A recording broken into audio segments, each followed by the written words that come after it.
This is a portable oil particle counter.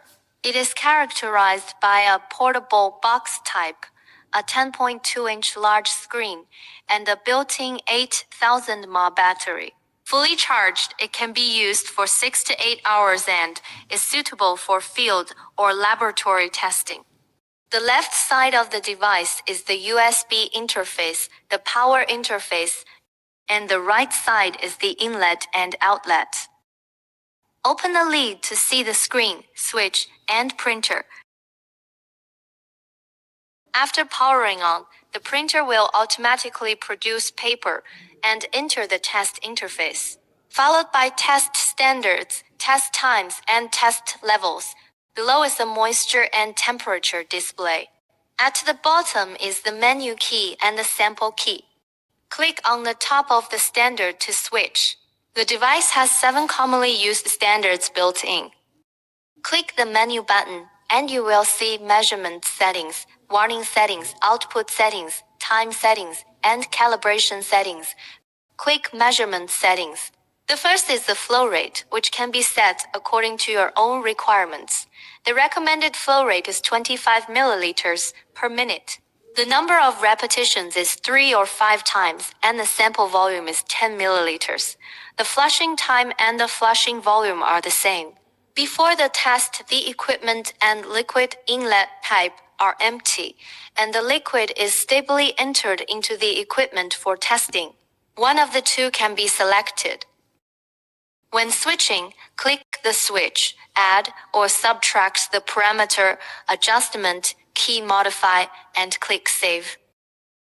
Click on warning settings, select a standard, and modify the current warning level. If the test level exceeds the set warning level during the test, an alarm prompt will appear, and the factory default is no warning. Click on Output Settings, which have automatic printing and automatic storage functions. There are 2 storage methods, local and USB drive.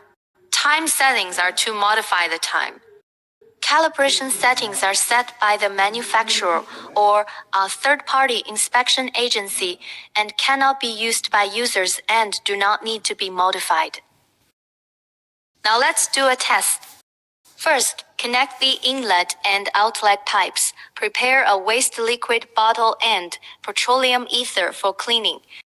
This is the oil sample we have treated in advance. Put the liquid inlet pipe into the oil sample and the liquid discharge pipe into the waste liquid bottle. Select a standard click sample on the test interface. You can see that the grade is not displayed at the beginning of the test. This is the process of washing according to the volume of washing. The test starts. You can see the number of tests and the current test level. It will be automatically printed after the end of the test. The printed data will show the number of particles for each test, and the bottom is the determination of a grade. You can also switch different standards in the test interface to check the level of other standards.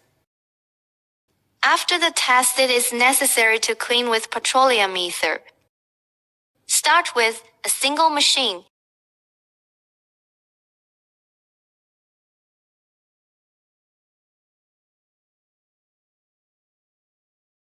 And put the liquid inlet pipe into petroleum ether for cleaning after there is no oil sample in the liquid inlet pipe.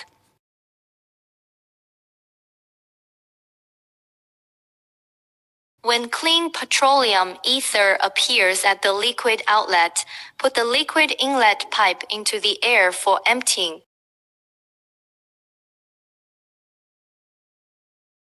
1. After cleaning, it is necessary to empty and ensure that there is no liquid in the liquid inlet. 2. If the oil viscosity is relatively large, you can heat it up or choose a pressure sampling device to test. 3. Bubbles in the test process will be identified as large particles, resulting in inaccurate test data. 4. Before the test, clean the pipeline with petroleum ether and then conduct the oil test. 5. The filter needs to be cleaned every 6 months. 6. If the equipment is not used for a long time, it needs to be switched on and off once every 1 to 2 months. 7. Before testing the oil sample, an ultrasonic wave can be added for defoaming treatment.